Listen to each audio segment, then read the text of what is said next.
吾随出何意？这句话里，吾随出是假设我曾经出仕做官了。假设邵雍曾经出仕做官了，而当时仁宗朝的人才之盛，从范仲淹、欧阳修、司马光、韩琦、富弼到程颢、程颐、张载等，随便拉出来一位，才能都未必在邵雍之下。你要想在这一堆人中龙凤里出类拔萃，我个人认为只有苏轼。从这个意思上说，即便是邵雍出来做官了，未必能比这一堆人中龙凤们更优秀。其次，从外在环境和条件看，这又得分两方面。一方面要看朝廷，看皇帝是什么人。北宋从仁宗开始好人遁之术，也就是大六壬和奇门遁甲术，上有所好，下必甚之。六壬术由此大兴，影响后世的徐道福的六壬心境，蒋日新的开云观月歌，林夫之的必法赋等都出于北宋这一段时间。100年后，宋钦宗任用声称会六壬术且能撒豆成兵的道士郭京与金军开战，致使汴京城破，造成靖康之难，而北宋灭亡。虽然后世把邵雍的医学数学派归入了术数门类，但就邵雍本人来看，他是绝不认同的。他认为自己的道是宇宙自然之天命之理，绝非六壬遁甲等术数者流可比的。但是在迷惑百姓、诱惑皇帝方面，高大上的天命绝学还真比不上这些术数方法。另一方面，就是针对王安石变法来说，我认为这一点更符合当时邵氏父子的对话现实。对王安石变法的评价，历史学家自有公论，一致的观点是，这是一场不触及地主阶级根本矛盾的变法，而实际上却是以国家的名义对全社会各阶层财富的暴力掠夺，是从老百姓的口袋里抢钱去富国。国确实富了，但老百姓却更贫穷了。这也是邵雍作为底层老百姓感受最深、最有切肤之痛的地方。他所住的安乐窝就差点因王安石变法而不保。可能是在这种对变法不满的情况下，邵伯温问他父亲这个问题，邵雍一眼看穿儿子的心思，因此说：“吾随出何意？”即便是邵雍从政，也很可能无法阻止王安石的新法推行，无法提出比王安石变法更好的解决北宋长期积累的内贫外患局面的方案。正如他写诗说：“病身何药可能医。”但也许是敏锐地察觉到了儿子问话里尚有假如他曾经做官，那起码不至于沦落到现在连安乐窝都难保的地步吧。一个少年有贪图荣华富贵的心思，这是人之常情，但对于已经铁了心当隐士不出的晚年邵雍而言，显然并不讨好。所以邵雍并不高兴这场对话，似乎还有点生气，是非而所知也，粗暴地结束了对话。邵伯温看到邵雍这个态度，吓得再拜其手，并且不知所以问。不知所以问是说不知道该再怎么问了，足见邵雍的回答太噎人了。再拜其手，在古代那个流行磕头的时代，儿子也没有必要动不动就给爹磕一个，而且还是这种起手礼，是九拜中最恭敬的，是臣拜君之礼。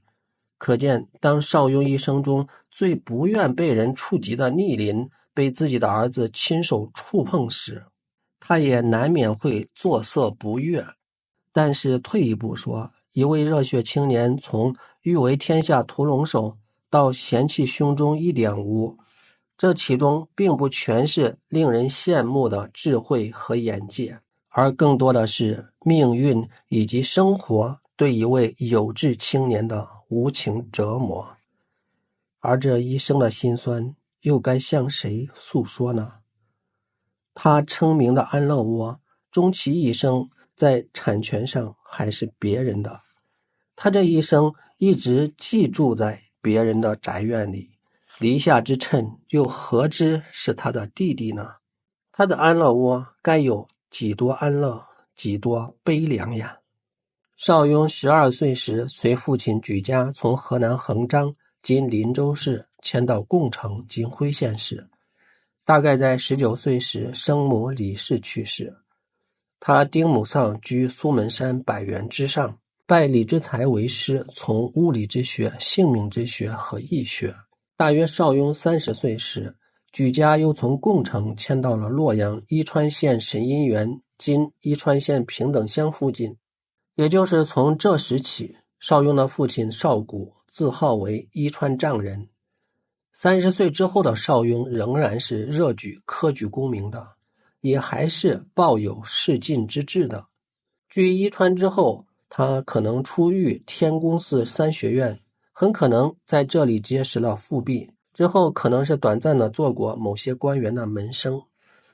但他到了39岁，1049年皇佑元年，刘君玉、吕敬居等人在洛阳吕道坊西、天庆观东为邵雍购买了一处住宅，同乡人王不义给他在延秋庄买了田产。